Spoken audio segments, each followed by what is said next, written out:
And new this morning, Honda Canada is putting its $15 billion Canadian electric vehicle plans on hold for 2 years. Alliston, Ontario, automaker Honda, along with the Prime Minister and Ontario's Premier, have just announced a $15 billion investment. Honda has announced a $15 billion investment in Ontario, building EV batteries and vehicles north of the GTA in Alliston.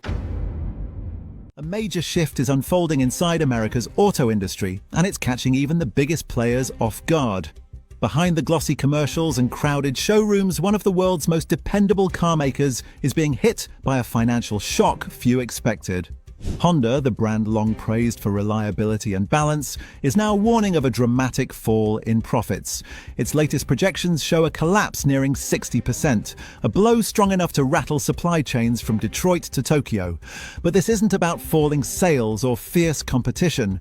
The source of the storm lies in Washington, where President Trump's sweeping import tariffs, some reaching 50%, have turned each vehicle crossing the border into a costly gamble. Honda's estimated global losses now exceed $4.3 billion, and more than half of that comes directly from US import duties. The irony is hard to miss. The tariffs meant to protect American manufacturing are inflicting damage on the very companies meant to benefit. So far, automakers themselves are absorbing most of the costs. Factories that once ran non-stop are slowing down. Plants in the Midwest report supply shortages and production gaps. Smaller suppliers call it an industrial aftershock. Behind closed doors at Honda headquarters, one question lingers. If a global powerhouse like Honda is struggling to survive this wave, what happens to everyone else? But while factories in the US adjust to the new economic strain, another story is taking shape just beyond its northern border. In Canada, what began as a warning for one country has become an opening for another. As Washington tightened trade barriers, Ottawa recognized a rare opportunity, a chance to rebuild North America's industrial landscape in its favor. The timing was perfect. The electric vehicle boom, once expected to skyrocket, was slowing faster than expected. Honda saw an opportunity to shift its focus. In mid-2024, the company announced its largest investment in Canadian history, an $11 billion plan to build an entirely new ecosystem of production in Ontario. This wasn't simply about weathering the storm. It was a reinvention strategy.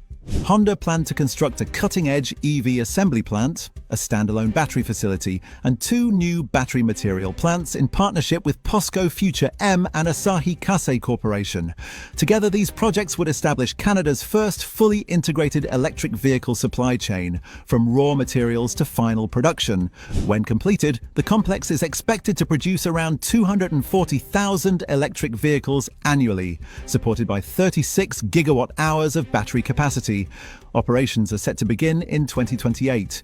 For global investors, this plan represented more than expansion. It was a vote of confidence in a country offering what the market values most: stability, transparency, and predictability. Economists now refer to it as North America's replacement ecosystem, a quiet refuge for manufacturers seeking shelter from trade uncertainty in the United States. And Honda wasn't the only one reading the signals. Within months, the company's move triggered a broader shift across the industry. Automakers from Japan, Europe, and South Korea, Toyota, BMW, Hyundai, began reassessing their North American strategies. The rule of survival in the age of tariffs had become simple: operate where policy is consistent. That logic pointed north to Canada and south to Mexico. Honda's decision to center operations in Ontario wasn't random. The province's location is strategically perfect, close enough to the massive US consumer market while maintaining access to Atlantic trade routes and European ports. This balance gave it logistical efficiency and geopolitical flexibility. Recognizing the opportunity, both the Canadian federal government and Ontario's provincial administration pledged up to $5 billion in joint financial support, ensuring Honda's project could compete with global EV investments. The structure was designed as a partnership rather than a bailout, giving both sides leverage.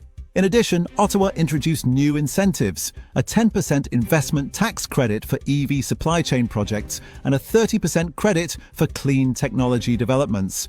These programs gave Canada a powerful edge over its southern neighbour, where the Inflation Reduction Act's incentives were tangled in political debate. Economists described Ottawa's policy as a calculated counterstrike, transforming instability south of the border into momentum for Canada's next industrial boom. From this foundation, Ontario began to evolve. It was no longer simply a hub for car assembly. It became a growing centre of clean industry and technological production. At the heart of this transformation stood Honda's massive new complex in Alliston, a project expected to create over 1,000 direct jobs and thousands more through construction, logistics, research and supply networks.